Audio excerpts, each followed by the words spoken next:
Hello and welcome back to Not a Tech Show. Today I'm going to be doing something a little bit different, but at the same time also show you how to put together the Knagglig Crate from IKEA. And since this is a very simple assembly, what I'm going to do today is put it together without using instructions, but showing you how to also do it yourself if in fact you don't like to read instructions. So let's get started by taking a look at the online listing here. It's actually fairly affordable crate. It's pretty nice, pretty well built as well. And I'll show you the dimensions here as we go deeper into the listing here. But if this is your first time stopping by my channel, thank you for being here.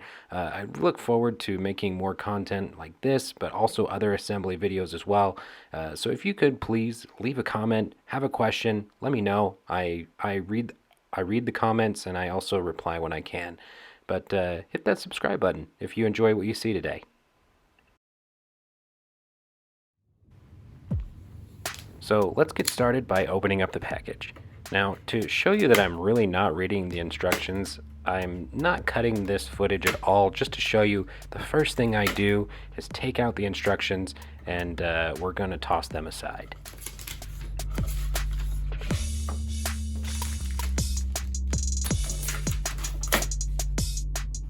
You know what? In fact, I'm going to do one better. I'm going to tear them up without even opening it.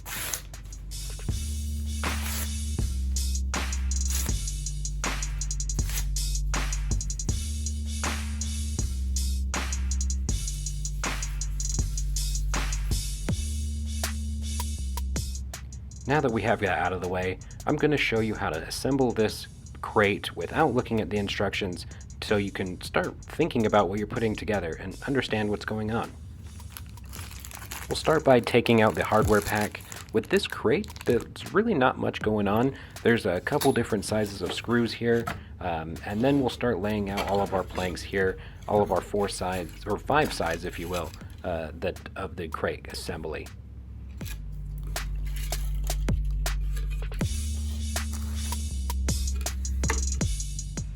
What I normally do here is open up the instructions to page 1 so you can check your hardware. And IKEA instructions are really nice that all the hardware pictures are to scale, but with this we're going to do it manually. Now we got to count our screws here, make sure we have all the same sizes together. Looks like we have 4 long ones and then also 8 small screws. Next, I want to lay out all the side pieces here and start thinking about how this might go together. Now we've got different pieces here for each side.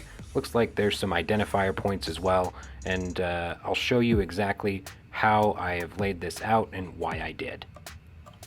Now taking a look at what's obviously the bottom piece here, it's going to be directional because you've got planks on one side and then the brace pieces on the other. But you see this little beveled edge here, you know that that's where the head of the screw is going to go into. So you don't want to screw into a flat hole that's on the other side.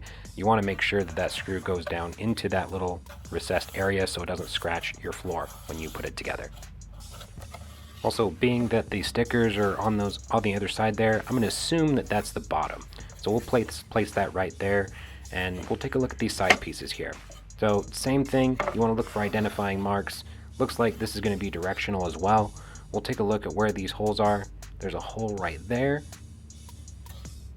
And right there, we'll check the other side here. Looks like there's some staples here holding in that plank to the brace piece. So we know that that's where a screw is going to go into because it's not a recessed edge.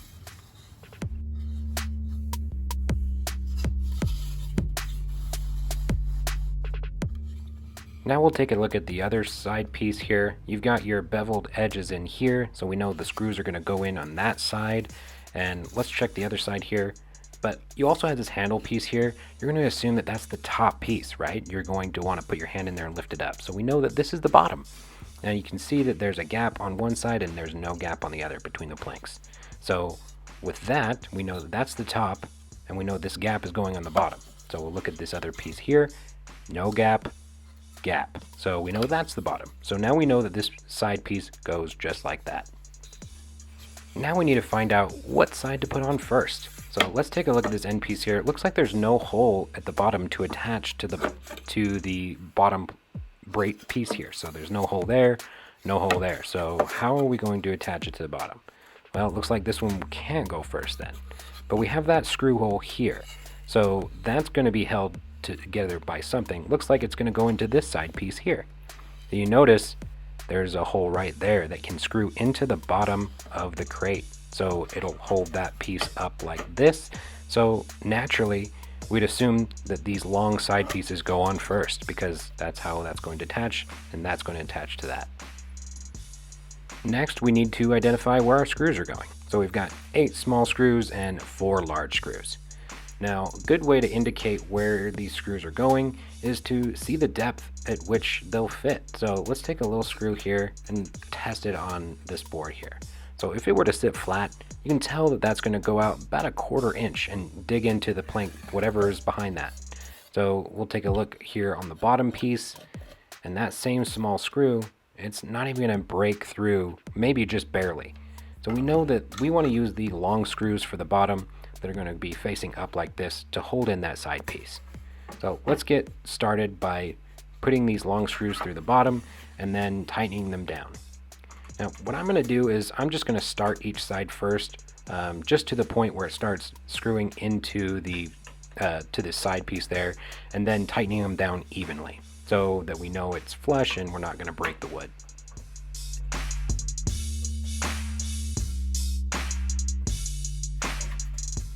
Now let's get the other side piece on. I'm flipping it over like this so you can actually balance it on itself, so it's easier to put these screws in.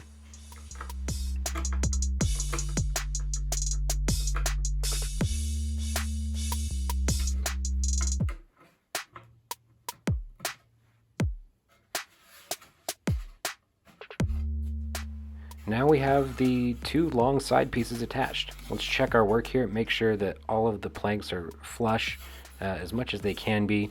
If they're not flush, you might have some problems getting the other side pieces in, so make sure it tightened down evenly.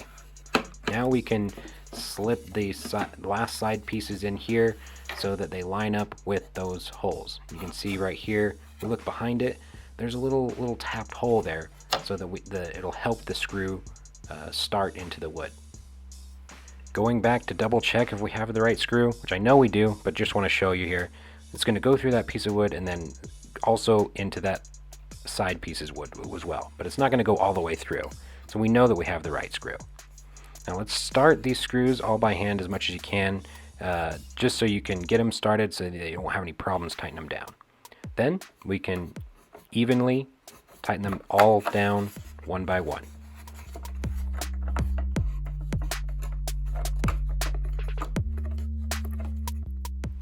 Now that I've gotten the screws tightened down, which I think they're good, but let's double check to make sure all of the pieces are flush. So we've got no gap there. Let's take a look down. Looks like there's a little bit of a gap on that bottom piece there, so I might want to cinch that up a little bit. Now let's check the other side, make sure that looks good.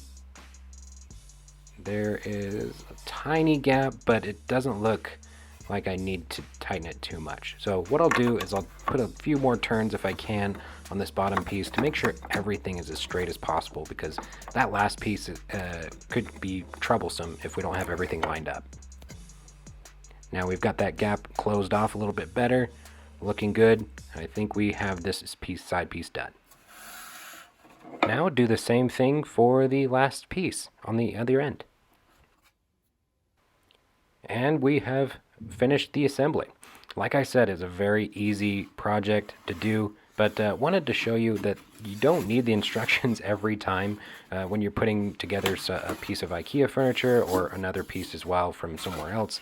But this is just some of the tips and tricks of ways you can take a look and really think about what you're putting together.